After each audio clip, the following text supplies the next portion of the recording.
Hello, and welcome to the latest HR on the Offensive live stream. I do need to come up with a slightly more interesting intro, I think. And Debbie Mitchell, you've done, maybe jazz hands or something. Debbie, you've done a few of these with me now, so maybe you and I can have a little conflab afterwards about how I should do my intros from now on. But if you are watching this as a live stream, then thank you very much for joining us. If you're listening to this afterwards, thank you also very much for joining us. Now, today's live stream, I've got Debbie on to talk about the first 100 days as a CPO. Now, we've seen a couple of articles, and actually I read an article in HR magazine, I think it was about a month or so ago, which talks about your first 100 days as a HR professional, the things you should be looking at, the things you maybe should be focusing on. And so Debbie and I and Aaron, I think it was, got together to have a chat on a podcast to talk about, well, as a CPO, as a Chief People Officer, as a Chief Human Resource Officer, CHRO, what are the first 100 days looking like? What are the first things that you should be focusing on? And we've been asked that once or twice through a variety of different either clients that we work with or just people that we're friendly with that are CPOs.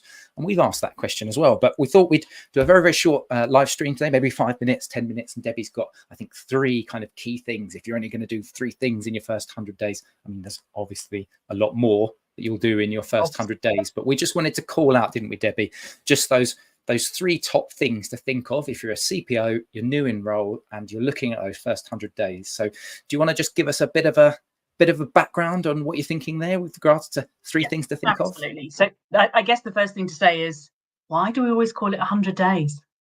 I mean, this is not one of the 3 points. I'm already making a 4th, but the 100 days is a very kind of arbitrary number, and sometimes it's 90 days. It's your first 3 months in role. But this is really just about what are the first things you need to get in and think about and consider. And there are 3 big headings, but they are big headings with lots of stuff underneath. So we start with getting to know your business. You've joined, you've been attracted, you've seen something in the organization that is, interesting to you, be that, the values or the kind of organization they are, or maybe it's about sort of the opportunity to do some transformation, to turn things around, to make things better. So whatever the reason you've joined, something's kind of sparked an interest. But then the kind of the immediate step once you're in is really getting under the skin of that business. And we know that lots of CPOs will go out and do their kind of walkabouts and visit different locations and really try and get to understand what a business looks like. So I don't think that's any new news. But I guess what we really advocate is kind of the beyond HR experience. So a couple of things there is, really understanding what are the business's KPIs or measures of success. And again, beyond those that just sound like they might have an influence in HR or vice versa.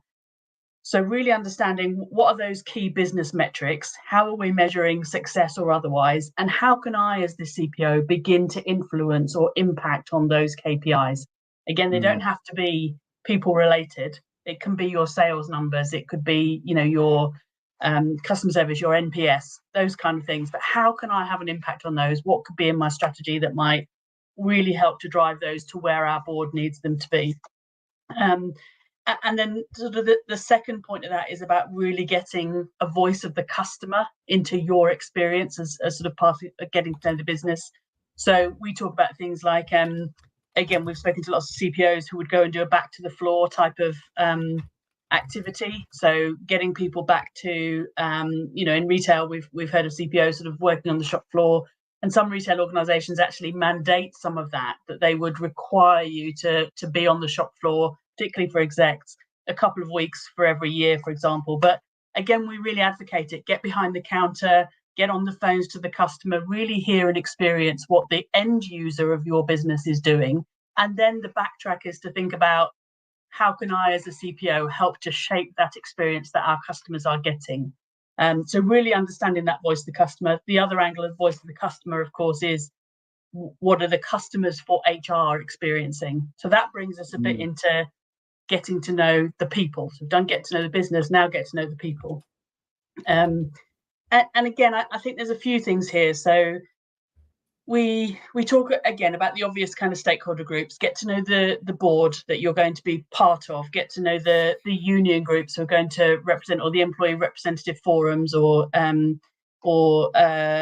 groups, interest groups, etc., around your organisation. Get to know the people, and maybe get to know some of the regulatory frameworks or organisations that might have an impact on the work that you do as a business. But also getting to know the governance structures and the things like the REMCO. So really sort of understanding, particularly for newly appointed CPOs, if you haven't been in that kind of role before, really getting to understand the responsibility and accountabilities you take into that kind of governance role will be really key, because those are quite serious bits of work.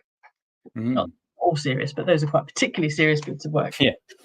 The other thing we say in sort of getting to know the people is, one of the roles we talk about for the CPO is to really be the critical friend or the conscience of the CEO or the board, the C-suite. So it goes beyond just getting to know them. It becomes about sort of building trust and credibility and confidence in you as that critical friend voice.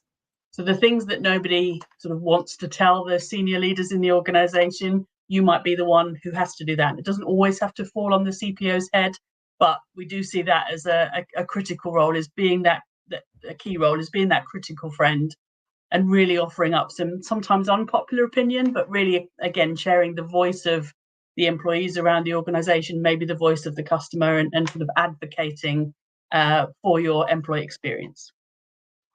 Nice. Third one, last one. Go for it. Get to know the function. It's not rocket science, I guess, but again, it's about thinking about, what is expected of your HR function? What is the perceptions of the function as at now? And what are the expectations? How does your organization think that HR can contribute to what it has to achieve? And can you influence that in some way? So if it's not seen as having this, infamous seat at the table, how can you influence that and make sure that there is a critical role in sort of helping to deliver against the future ambition of the organization?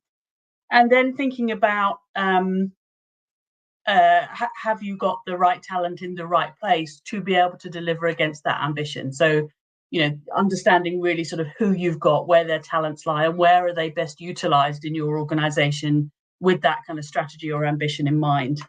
We also talk a lot about sort of driving out the pain points and understanding where there are issues or challenges, but goodness me, you also need to focus on where are your team doing really, really well, and how do you optimize those?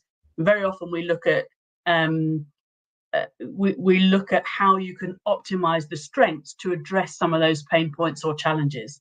So, for example, we might see teams who are, really strong on change capability, but actually haven't got in yet enough to kind of build the relationships with business leaders to be able to drive that. So it's that kind of thing that we can see could be really important. And the other thing around sort of the function, if I take the function more broadly, is about connecting outside of the organization. So understanding what is happening in the HR field, and what are my peers and my colleagues in similar or completely different organizations doing to address some of the same sort of challenges that we have. So we talk to a lot of CPOs in a lot of different industries and environments, and lots of the challenges are the same. The context is different, the extent of the challenge might be different, but the context is the same. We find that connecting CPOs together to kind of talk about that sometimes can be really powerful. So building your own network and understanding sort of where you can tap into that kind of support can be really powerful. So that's my three. I think if I go back to my first point, why 100 days? The other thing is, I was listening to the kind of news reporters over the last few weeks saying, perhaps not in the last week or so, but saying, Keir Starmer has never been in such a powerful position as he is today. And there's a little bit of that when you first go into the CPO role, right? You do have that freedom to explore and to understand and to really kind of dive into things that you might not get again. So really optimize that kind of 100 days or whatever timeline you want to put on it to really understand and explore. Take that time out. It's really, really valuable, but equally get some stuff done. So it's not this kind of utopia where you can just sit back and go, no, I'm planning, I'm just thinking for 100 days, but actually showing some quick wins and showing some kind of action, particularly where you've got, for example, a transformation agenda that's already in play, those kind of things will look for you to get some quick actions, even if it's putting the structures in place or thinking about where you're allocating your resources. Those kind of things will become really, really important. Lovely. So there you have it. 3 key things that Debbie's put out there. So get to know your business, get to know your people, get to know the function in your first 100 days as a CPO, and get those quick wins as well. From myself, from Debbie, thank you very much for joining this very quick live stream. And hopefully we'll catch you next time on HR on the Offensive Live. Thank you very much. And bye-bye.